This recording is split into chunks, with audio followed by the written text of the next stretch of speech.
¿Por qué Dios dice en Zacarías 2:8, si ven en su Biblia, el que te hace daño, esto es Israel, mete el dedo en el ojo de Jehová?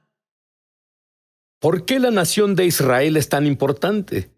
¿Por qué el pequeño Israel está en la portada de cada periódico en el mundo frecuentemente?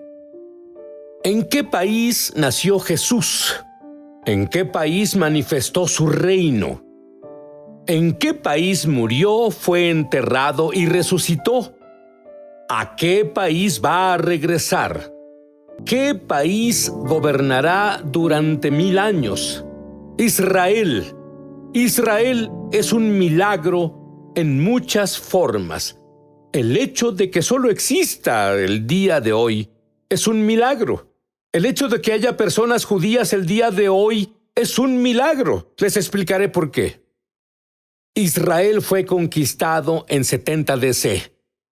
Su templo fue destruido.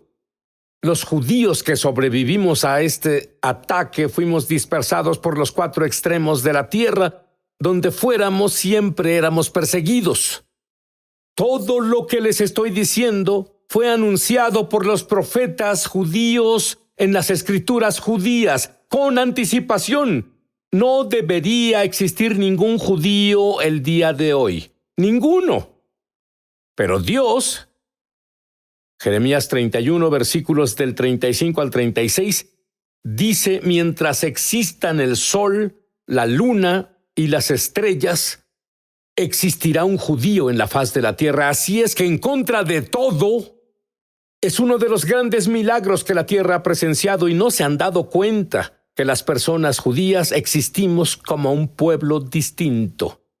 En Romanos capítulo 11, versículos 28 y 29, desde el punto de vista de la voluntad de Dios, de la creación de su plan, ellos, refiriéndose a los judíos, siguen siendo el pueblo amado y querido por Dios. Por causa de los patriarcas, es por esto que por las promesas a los patriarcas, los dones de Dios y su llamado son irrevocables. Y Él nunca cambia su forma de pensar. A pesar de todas las cosas, el pueblo judío existe como un grupo étnico distinto. Pero no solo el pueblo judío, es más que eso.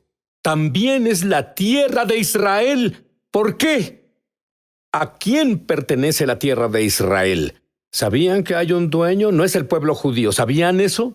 ¿Sabían que hay un dueño? No son los árabes. ¿Sabían eso? Existe un dueño. Levítico capítulo 25, versículo 23 dice: Dios está hablando, la tierra es mía.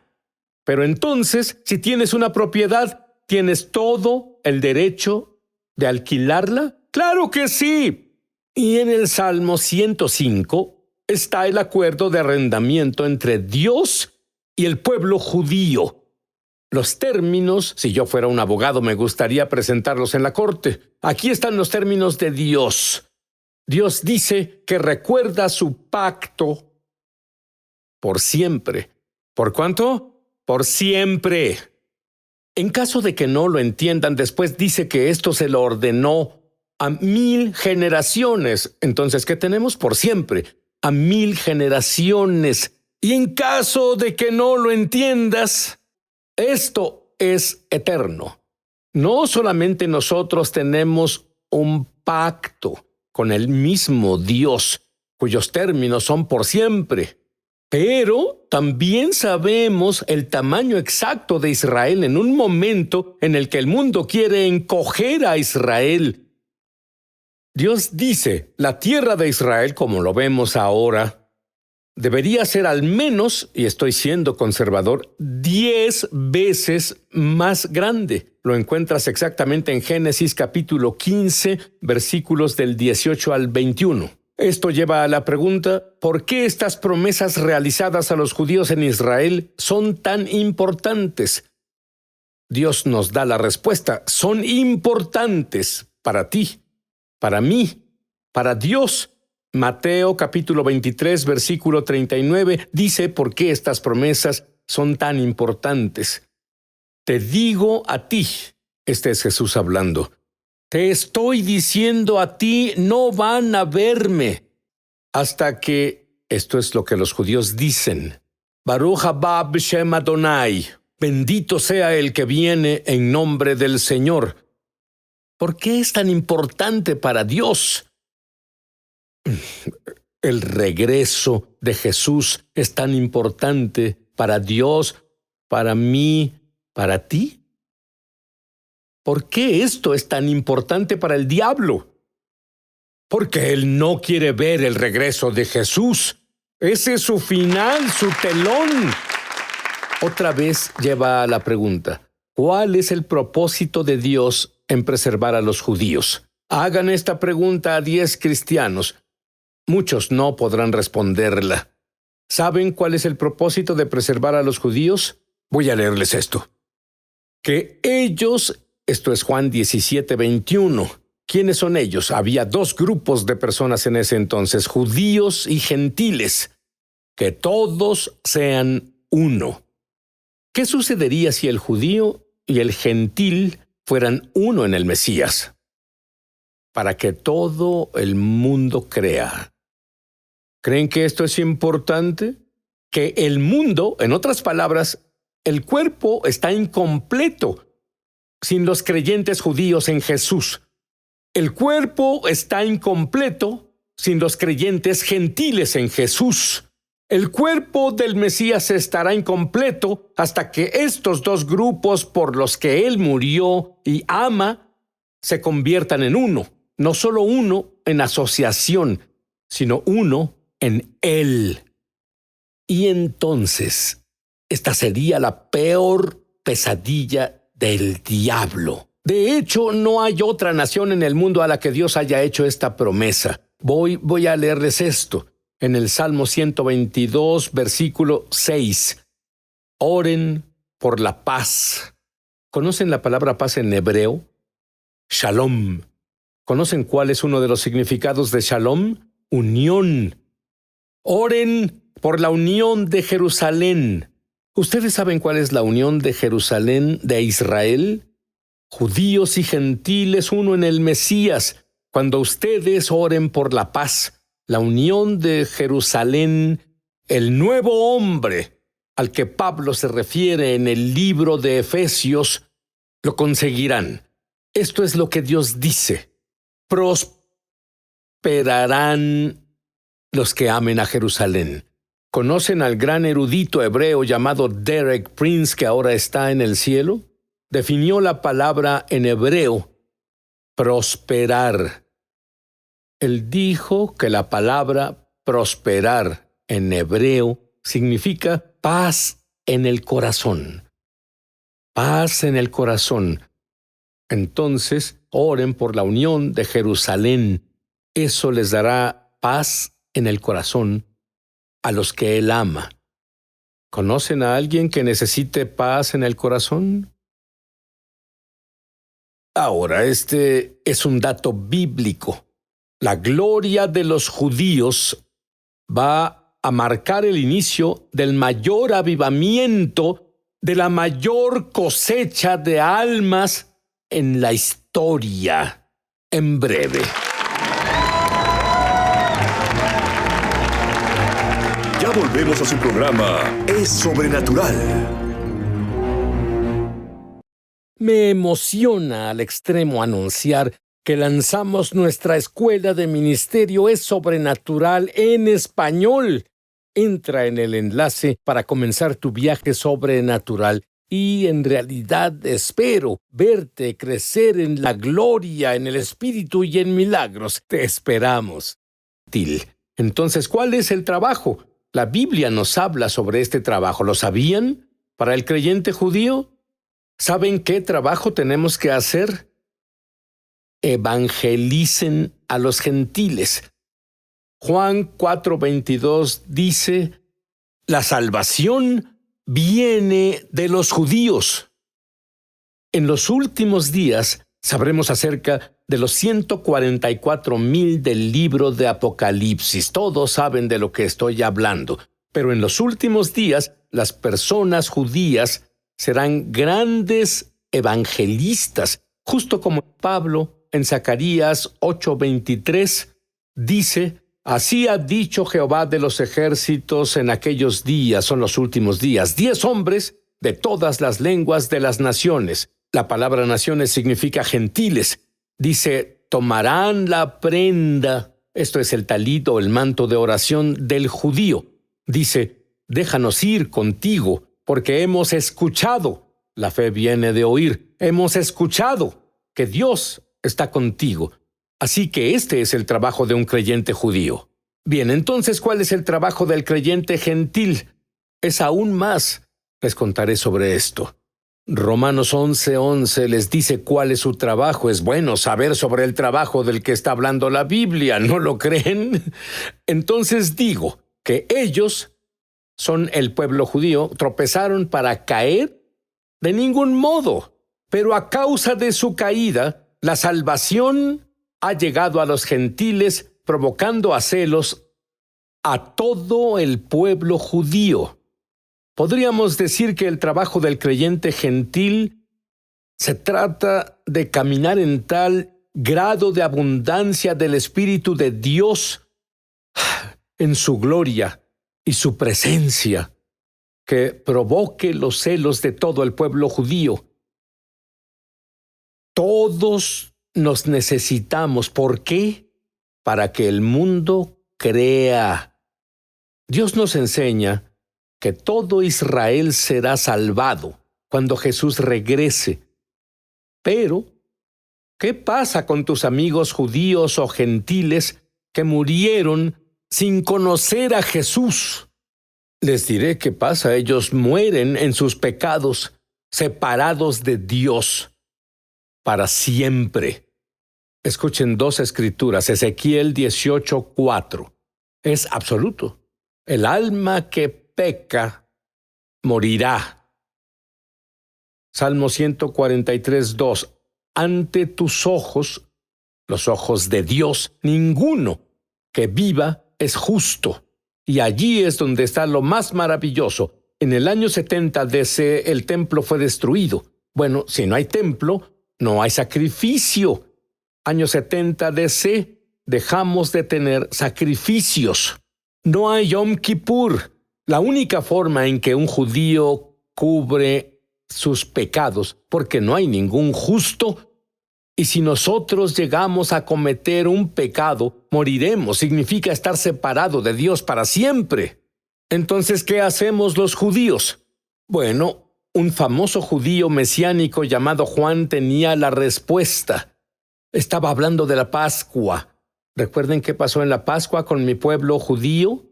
Sacrificamos un cordero, colocamos la sangre en el marco de la puerta, así el ángel de la muerte no podía entrar a nuestro hogar. Cuando Juan vio al Mesías, dijo en Juan 1:29, miren, el Cordero de Dios que quita el pecado del mundo. Bueno, nuestros rabinos son muy inventivos. Nuestros rabinos reinventaron el judaísmo, pero la Torá dice que sin el derramamiento de sangre no hay expiación por el pecado, y el Talmud dice que no puede celebrar el Yom Kippur sin el derramamiento de sangre. Aquí está lo que la mayoría de los cristianos no sabe. Nos encontramos en lo que la Biblia llama la plenitud de los gentiles. Ahora, ¿por qué estoy diciendo esto? Porque la Biblia tiene 2 razones. La primera, ¿por qué estamos en la plenitud de los gentiles? Es importante que todos lo sepamos. Lucas 21:24. Jerusalén va a ser pisoteada por los gentiles. En otras palabras, no será poseída por judíos hasta que los tiempos de los gentiles se cumplan. Otro milagro. En un día, Jerusalén, en 1967, por primera vez desde que Jesús lo pronunció y el templo fue destruido, así que desde el 70 DC no hemos tenido a Jerusalén en posesión judía, pero en 1967 Dios tuvo una guerra milagrosa y Jerusalén estuvo en manos de los judíos por primera vez desde que el templo fue destruido. ¿Qué significa esto? Significa que el tiempo final, el profético reloj del tiempo, empezó a caminar otra vez, pero no las horas, los minutos.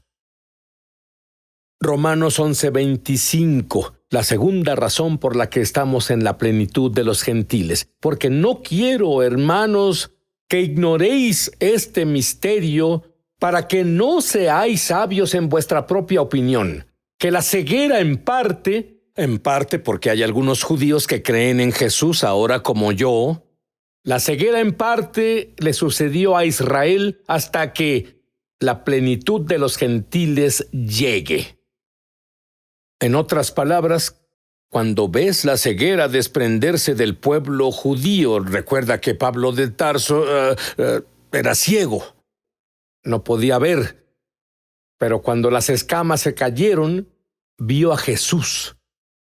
En los últimos años, personalmente he encontrado que la ceguera, las escamas en los judíos en referencia a Jesús se han desprendido. En los últimos años he realizado conferencias acerca de lo sobrenatural en centros de población judía en Ucrania, en Rusia y en Israel. 13,500 personas que son judías han hecho declaraciones de fe en los últimos años, más que nada en Israel.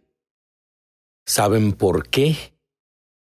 Los judíos necesitan una señal, un milagro. Esto es lo que la Biblia nos dice. Los judíos necesitan una señal, y cuando la gloria de Dios se presenta, señales y milagros ocurren. La gloria de Dios es lo que hace la diferencia. Esto nos lleva a la pregunta: ¿quién tuvo la gloria primero? Romanos 9:4 responde esto. A los judíos les corresponde la gloria, es la Shekinah. La gloria de Dios que siguió la nube en la columna de fuego, acompañó a los judíos por 40 años en el desierto. Ahora, es el Antiguo Testamento. Sí, ¿qué hay del Nuevo Testamento? ¿Quién recibió primero la gloria en el Nuevo Testamento? ¿Recuerdan el Pentecostés? En realidad es la fiesta judía Shavuot. ¿Quién obtuvo la gloria primero? ¡Los judíos! Ahora quizá puedan entender Marcos capítulo 10, versículo 31. Pero muchos son primeros. ¿Quiénes son los primeros en recibir buenas noticias? Los primeros en recibir la gloria, los judíos. Serán los últimos en recibir las buenas noticias y recibir la gloria. Y los últimos, habla de los judíos, serán los primeros en llevar el evangelio al mundo. En los últimos días, ya que fuimos los primeros en llevar el evangelio. Entonces el trabajo del creyente gentil corresponde ser un hermano mayor para el pueblo judío, porque no sabemos nada de la Biblia. El pueblo judío empezó lo que ahora sucede. La salvación viene del judío y verán a los judíos culminarlo, lo que está sucediendo. La gloria mayor marca el comienzo de la mayor cosecha de la historia. Ageo capítulo 2, versículo 9 dice: la gloria postrera de la casa será mayor que la primera, dice el Señor de los ejércitos, y en este lugar voy a dar paz en la gloria, voy a dar plenitud. La gloria mayor ha comenzado. Entonces, ¿cuándo comenzará la cosecha? La Biblia nos dice exactamente cuándo comenzará la cosecha mundial. Amós capítulo 9, versículos 13 y 14. Llegará el día, dice el Señor, cuando los granos y las uvas crezcan más de lo que pueden ser cosechados.